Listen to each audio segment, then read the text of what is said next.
कुंवारी कन्याएं सुंदर, सुशील और अच्छे पति की प्राप्ति के लिए चौथ का व्रत करती हैं, तो स्त्रियां इस व्रत को अपने सुहाग और पति की लंबी आयु के लिए करती हैं। इस व्रत को कोई भी महिला, चाहे वो सधवा हो या विधवा हो, अपने परिवार की सुख समृद्धि की कामना से रख सकती हैं। भादवा की चौथ माता की कहानी। एक बार एक बूढ़ी माई के ग्वालिया बछालिया नाम का बेटा था। बूढ़ी माई अपने बेटे के लिए 12 महीनों की चारों चौथ किया करती थी। बेटा लकड़ी लेकर आता और दोनों माँ बेटा उन्हें बेचकर अपना गुजारा किया करते। बूढ़ी माई रोजाना लकड़ी में से 2 लकड़ी रख लेती और चौथ के दिन बेटे से छुपकर बेचकर सामान लाती और 5 पुए बनाती थी। एक पुआ गणेश जी महाराज को, एक चौथ माता को चढ़ाती, एक ब्राह्मण को और एक अपने बेटे को खिलाती और एक पुआ खुद खा लेती थी। एक बार चौथ का दिन था तो बेटा अपनी पड़ोसन के घर गया। वहाँ वह पुए बना रही थी तो उसने पूछा, आज क्या है जो पुए बना रखे हैं? पड़ोसन बोली, मैंने तो आज ही बनाए हैं, पर तेरी माँ तो चारों चौथ को पुए बनाती है।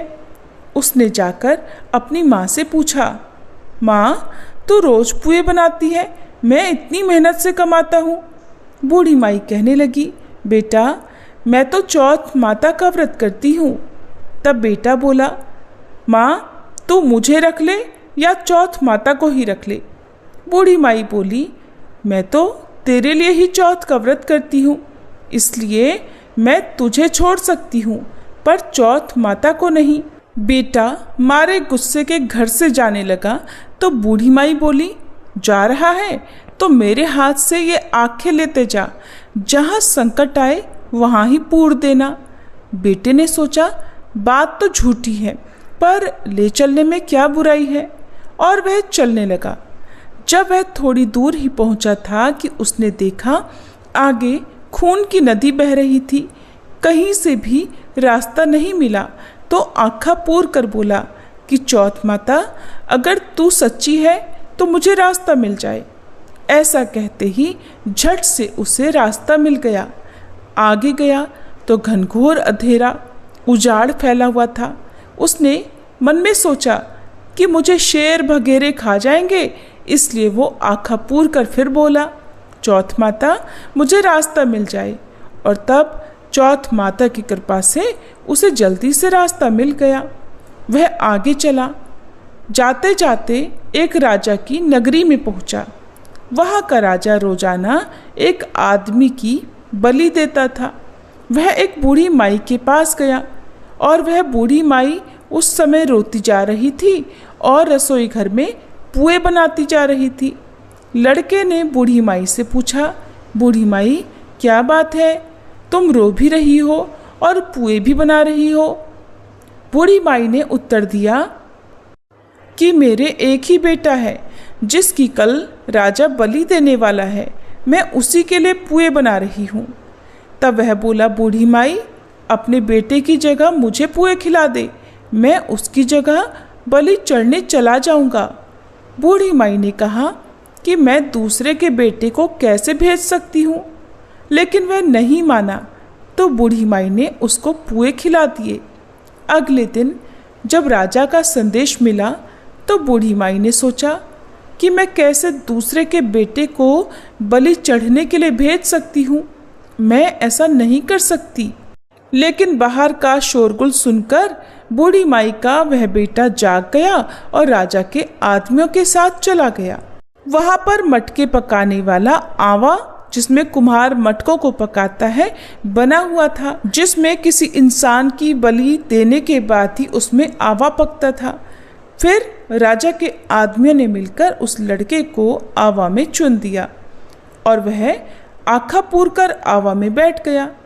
पहले तो आवा पकने में कई कई दिन लग जाते थे, लेकिन इस बार एक ही दिन में आवा पक गया और मिट्टी के घड़े सोने चांदी के बन गए।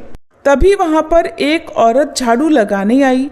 झाड़ू लगाते हुए झाड़ू में से एक कंकड़ उछलकर उन बर्तनों से जा टकराया। बर्तनों में से टन की आवाज आई। तो उस औरत ने जाकर राजा को बताया कि महाराज, आवा तो पक गया है। राजा सोचने लगा कि आवा तो कई कई दिन में पकता है, आज एक ही दिन में कैसे पक गया।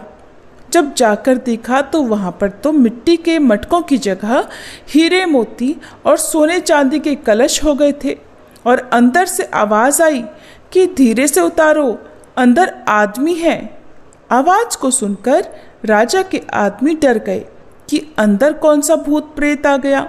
फिर वह बोला कि डरो मत, मैं तो सिर्फ एक आदमी हूँ जिसको तुमने आवा के अंदर चुना था। आदमियों ने झांक कर देखा तो अंदर तो आग और राख की जगह पर हरे भरे ज्वारे उग रहे थे। राजा ने पूछा कि तू अंदर जिंदा कैसे बच गया। तब बूढ़ी माई के उस लड़के ने बताया कि मेरी माँ चौथ का व्रत करती है। जब मैं घर से निकला था तो मेरी माँ ने मुझे आंखें दिए थे, मैं उन्हीं को पूर कर बैठ गया और चौथ माता की कृपा के कारण मैं बच गया। तब राजा ने कहा, मैं तुझे एक घोड़े पर बिठाकर सांकल बांध देता हूँ, अगर वह सांकल खुलकर मेरे बंध जाएगी तो मैं चौथ माता को सच्ची मान लूँगा। तब बूढ़ी माई का वह बेटा आंखें पूर कर बैठ गया और चौथ माता से सच्चे मन से कहने लगा, हे चौथ माता, अब तो तुम ही मेरी लाज बचाना। तब सांकल खुलकर राजा के हाथों में बंध गई। राजा ने फिर अपनी पुत्री का विवाह उस लड़के से कर दिया और बहुत सारा धन उपहार देकर विदा कर दिया। पड़ोसन ने बूढ़ी माई के बेटे को आते देख लिया था तो वह बूढ़ी माई के पास जाकर बोली, बूढ़ी माई, तेरे तो बेटे बहू आए हैं। जब बूढ़ी माई ने छत पर चढ़कर देखा तो सच में बेटे बहू आ रहे थे। फिर तो बूढ़ी माई ने बहुत धूमधाम से अपने बेटा बहू का स्वागत किया।